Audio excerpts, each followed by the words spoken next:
Indo British advanced pain clinic నొప్పి మాయం surgery దూరం ఫర్ అపాయింట్మెంట్స్ 9155515563. నమస్కారం, వెల్కమ్ టు ఐ డ్రీమ్. ధర్మ మార్గం విత్ విజిత కార్యక్రమానికి స్వాగతం.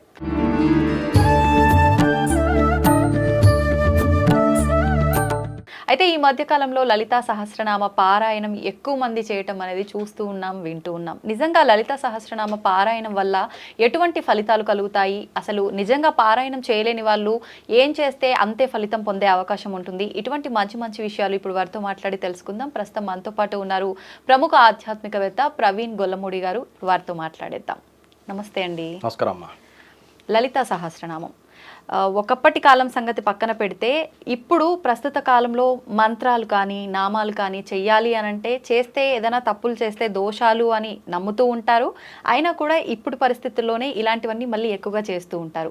కొంతమంది ఆడవారు ప్రత్యేకించి ఇంట్లో హౌస్ వైఫ్గా ఉండేవాళ్ళు ఇంట్లో పనులన్నీ అయిపోయిన తర్వాత ఆలయానికి వెళ్ళి ఒక 10 మంది ఒక దగ్గర కూర్చొని లలితా పారాయణము, ఈ విష్ణు పారాయణం ఇలాంటివి చేసే వాళ్ళని కూడా చాలా మందిని చూస్తున్నాం ప్రస్తుత రోజుల్లో.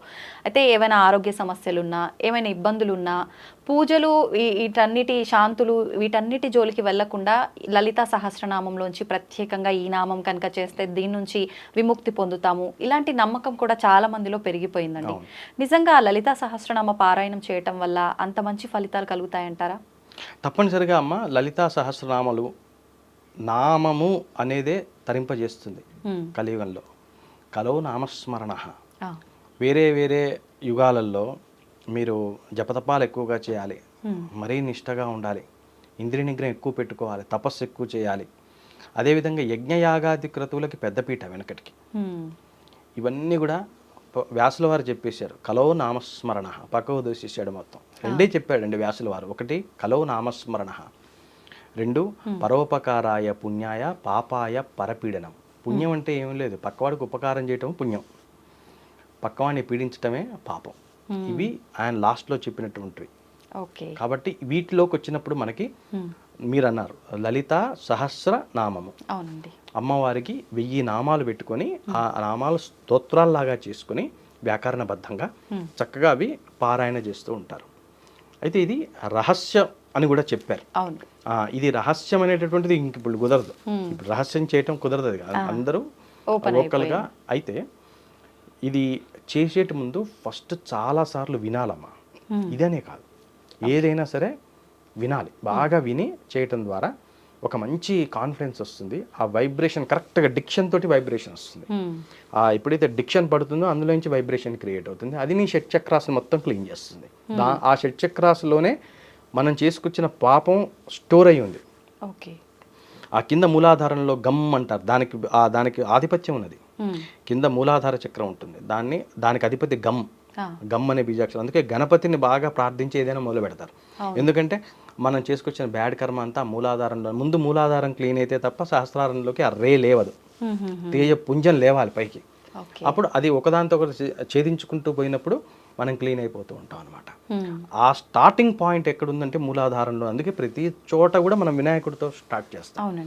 ఈ విధంగా ఆ నామాలు చదువుకుంటూ పోతుంటే అది ఒక్కొక్కటి ఒక్కో రకమైనటువంటి విశేషమైనటువంటి పుణ్య ఫలితాన్ని మనకి ఇస్తూ ఉంటుంది. ఈ గ్రూప్గా చేసుకోవటం వల్ల ఇంకా మంచి వైబ్రేషన్స్ వస్తాయి. కానీ చక్కగా వినాలి. ఆ డిక్షన్ కరెక్ట్గా పడాలంటే చాలాసార్లు వినాలి. ప్రతి శ్లోకాన్ని విడదీసి చదవాలి. మంచి మంచి పుస్తకాలు వచ్చినాయి ఇవాళ. ప్రతి పదాన్ని విడదీసి స్టార్ట్ చేస్తారు. అయితే ఇన్ని నామాలు చేయలేమండి, కూర్చుంటే 45 నిమిషాలు పడుతుంది కదా అన్నారు. వాంగ్మయం ఏం చెప్పిందంటే దీన్ని మొత్తానికి ఒకటే నామంలోకి కుదించి పెట్టింది. శ్రీమాత్రే నమః. ఏమండి, శ్రీమాత్రే నమః ఉపదేశం ఉండాలి కదండి, ఉపదేశం లేకుండా చేయకూడదు కదండి. మంత్రశాస్త్రంలో ఒక నియమం ఉన్నది, ఏకబీజాక్షరానికి ఉపదేశం అక్కర్లేదు. గమ్ గణపతయే నమః ఉంది. గమ్ అనేది ఏకబీజాక్షరి. కానీ నేను చెప్తాను ఇప్పుడు ఐం హ్రీం క్లీం సో గమ్ గణపతయే నమః అని ఉందనుకోండి, ఎన్ని బీజాక్షరాలు వచ్చినాయి? 4-5 వచ్చినాయి. దీనికి ఉపదేశం ఉండాలి, గురు ఉపదేశం ఉండాలి. ఏకబీజాక్షరి ఓం శ్రీం మహాలక్ష్మి నమః ఉంది, ఏకబీజాక్షరి శ్రీం, ఎవరైనా చేసుకోవచ్చు. అట్లనే శ్రీమాత్రే నమఃలో అసలు ఓంకారమే లేదు, ఓన్లీ శ్రీకారం ఉన్నది. శ్రీ మాత్రే నమః. ఈ శ్రీ ఎందుకంటే ఏదైతే ఇవ్వబడుతున్నదో దానికి శ్రీ అని పేరు. ఎవరిస్తున్నారు? మాత ఇస్తుంది. అంటే మాత నీకు ఇస్తున్నటువంటి దేవతగా మారాలంటే ముందు శ్రీ పెడతాం అంతే. శ్రీ మాత్రే నమః ఈ లలితా సహస్రనామాల యొక్క సంపూర్ణమైనటువంటి పొటెన్షియాలిటీ అంటారు దాన్ని. ఆ పొటెన్షి అంతా కూడా శ్రీమాత్రే నమః అనే దాంట్లో కుదింపబడి ఉంది. అయితే ఇప్పుడు 2-3 బీజాక్షరాలు జోడించి చేస్తే వచ్చే ఫలితం ఒక్క బీజాక్షరంతో కానీ, లేదంటే ఇప్పుడు మీరు చెప్పినట్టుగా శ్రీమాత్రే నమః ఇది చేస్తే కూడా అదే ఫలితం వస్తుందంటారా? చక్కగా వస్తుంది. వస్తుందని నీకు ముందు నమ్మకం ఉండాలి. దడ దడ దడ దడ దడ దడ చదవాలి సహస్రనామం అంటే నేను చదువుతుంటే 4 ఇండ్లకి నేను సెకండ్ ఫ్లోర్లో కూర్చొని చదివితే 5th ఫ్లోర్కి వినపడితే నా పూజ అయినట్టు అంటే నేనేం చెప్పలేను వాళ్ళకి. నువ్వు కామ్గా లోపలికి వెళ్ళు, స్ఫటికమాల పట్టుకో, ఏ మాల లేదు, 15 మినిట్స్ అలారం పెట్టుకో, కూర్చొని శ్రీమాత్రే నమః 2 కళ్ళ మధ్యలో కాన్సన్ట్రేట్ చేసి శ్రీమాత్రే నమః ఒక 5 నిమిషాల్లో నీ ఒంట్లో వైబ్రేషన్ నీకే అర్థమవుతుంది. ఇదంతా భౌతికం. సరే నామాలు పెద్దగా చదువుకోవటం, 10 మంది ఫ్రెండ్స్ కలిసి చదువుకోవటం, అంత నైవేద్యం చేసి పెట్టడం, అమ్మవారిని పూలతోటి బ్రహ్మాండంగా అలంకరించడం, అదంతా బాహ్య ప్రియత్వం. కానీ అమ్మ బాహ్య ప్రియురాలు కాదు కదా, అమ్మ భావప్రియురాలు. నువ్వు లోపల నన్ను ఎక్కడ పెట్టుకున్నావు? సింహాసనము బయట వేయటం కాదు, హృదయ సింహాసనం వేయాలి దేవతకి. అమ్మకి హృదయ సింహాసనం వేయాలి. కాబట్టి మీకు తెలుసా లలితా సహస్రనామముకి ప్రత్యామ్నాయం ఇంకోటి. ఆదిశంకరాచార్యుల వారికి అమ్మ లలితాదేవి యొక్క ఆ రూపము, ఆయన కళ్ళు మూసుకుంటే అమ్మ కనపడేది. ఆయన ఆసువుగా పంచరత్నం రాసేసాడు. అంటే అమ్మవారి పైన 5 శ్లోకాలు ఆసువుగా చెప్పేశాడు అనమాట. అది ఎట్లంటే మనం ఆ లలితా పంచరత్నం చదువుతూ కళ్ళు మూసుకుంటే నిజంగా అమ్మ కనపడుతుంది మనకి. దాని అర్థం తెలియకపోయినా కనపడుతుంది. నీ నమ్మకం నీకు ఉండాలి. లలితా సహస్రనామాలు చేయాలంటే 45 మినిట్స్ పడుతుంది. దాని బదులు లలితా పంచరత్నం, పంచరత్నాలంటే 5 శ్లోకాలు. ఎంత శక్తివంతమైనవి అంటే ఏది అనుకొని చేస్తే అది జరుగుతుంది. నాకు ఇవేమి వద్దండి లౌకికమైనటువంటివి అంటే నీకు అమ్మ అనుగ్రహమే కనపడుతుంది. అమ్మ తెలుస్తుంది వచ్చినట్టు. ఎంతోమందికి పసుపు వాసన, కుంకుమ, గంధపు వాసన వచ్చినటువంటి లలితా పంచరత్నం చదువుతుంటే ఆ వాసనలు వచ్చే సుగంధం వచ్చినటువంటి వాళ్ళు ఎంతోమంది ఉన్నారు. కాస్త శంకరాచార్య గారిని ఒకసారి గుర్తు చేసుకుని అమ్మ ఆ లలిత పంచారత్నం ఒక్కసారి చదువుకుంటే, ఒకసారి చదువుకోవటం అనేది కామన్గా పెట్టుకోండి. విశేషంగా కావాల్సినప్పుడు కొన్ని నక్షత్రాలు ఉంటాయమ్మా, భరణి నక్షత్రము, రోహిణి నక్షత్రము, శ్రవణ నక్షత్రము, ఇవి బాగా అమ్మ బలం ఉన్నటువంటి నక్షత్రాలు. ఈ నక్షత్రాల్లో చేసినటువంటి లలిత సంబంధమైనటువంటి ఉపాసన ఏదైతే ఉందో అద్భుతంగా రిజల్ట్స్ ఇస్తుంది. అదంతా గుర్తుపెట్టుకొని అవి దానికి తగ్గట్టుగా ప్లాన్ చేసుకోండి. ఇప్పుడు ఇవి శ్లోక రూపంలో ఉంటాయి కాబట్టి దీనికి గురూపదేశం అదంతా ఏం అవసరం లేదు. ఆదిశంకరాచార్యుల యొక్క ప్రత్యేకతే అది.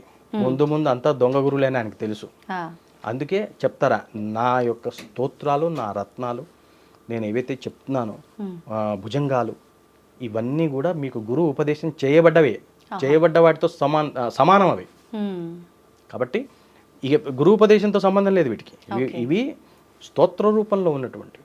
మామూలుగా నామాలు అష్టోత్తరాలు ఎట్లా చదువుకుంటామో ఇవి అంతే. ఇవి చదువుకుంటే చాలు. లలితా పంచరక్షం స్తోత్రం ఒకటి, మీనాక్షి పంచరత్నం కూడా ఉంటుంది. అద్భుతమైన ఫలితాలు వస్తాయి, ముఖ్యంగా లేడీస్కి. మగవారు చేయకూడదని కాదు, మగవారికి ఆడవాళ్ళు కనుక కొంత కాన్సన్ట్రేట్ చేస్తే అమ్మ ఫాస్ట్గా కరుణిస్తుంది. ముఖ్యంగా ఈ చంద్ర శుక్ర నక్షత్రాలు ఉన్నటువంటి నక్షత్రాలలో చేస్తే, రోహిణి నక్షత్రం ఒకటి, ఇందాక చెప్పినట్టు శ్రవణ నక్షత్రం ఒకటి, వీటిలో చేస్తే అద్భుతమైనటువంటి భరణి నక్షత్రము, అద్భుతమైన ఫలితాలు ఉంటాయి. గుర్తుపెట్టుకోసుకుని చేసుకుంటూ వెళ్ళటమే. ఒకసారి కాకపోతే ఒకసారి ముందు తెలుగు క్యాలెండర్లో టిక్ చేసుకోవాలి. కొత్త సంవత్సరం, కొత్త మంత్ రాగానే ఏ రోజుల్లో ఏం చేయాలి చేసుకుని అద్భుత పంచమి వస్తుంది కదా, ప్రతి నెలలో 2 సార్లు పంచమి వస్తుంది. ఆ 2 పంచములు టిక్ చేసుకోవాలి. పంచమి తిథి అమ్మవారికి ఆధిపత్యం. ఆ రోజున మనం ప్రత్యేకించి చేయాల్సిన తిథి రోజున ఏమైనా ఉపవాసాలు నియమాలు పాటించాలి? ఏమీ లేవు, ఏమీ ఉపవాసం లేదు. మీరు మామూలుగా రొటీన్లో పూజ చేసుకుంటారు కదా, ఆ రోజు కూర్చొని మీ మామూలు రొటీన్ పూజలో ఇది కూడా ఒక భాగం. లలితా పంచరత్నం అద్భుతమైన ఫలితాలు వస్తాయి. వీళ్ళు ఎంజాయ్ లాట్. కరెక్ట్గా ప్రాక్టీస్ చేస్తూ, ముఖ్యంగా యూత్ నేర్చుకోవాలి ఇదంతా. యూత్కి టైం లేదమ్మా. ముఖ్యంగా 45 నిమిషాలు కూర్చొని లలితా సహస్రనామం చదువుతారు, కష్టం. ఇట్లాంటివి పెట్టుకుంటే దాన్ని మించింది లేదు. అంటే ఒకవేళ లలిత చేయలేని వాళ్ళంటే ఇప్పుడు మీరు చెప్పినట్టు శంకరాచార్యుల వారి పంచరత్నము, మీనాక్షి పంచరత్నం కూడా ఇవి చేసుకుంటే సరిపోతుంది, చాలు. ఒకవేళ అంటే అది క్లిష్టంగా ఉంది, ఖచ్చితంగా బీజాక్షరాలతో చెయ్యాలి, చేయలేము అనుకున్న వాళ్ళు ఇలా వెళ్ళొచ్చు. చక్కగా.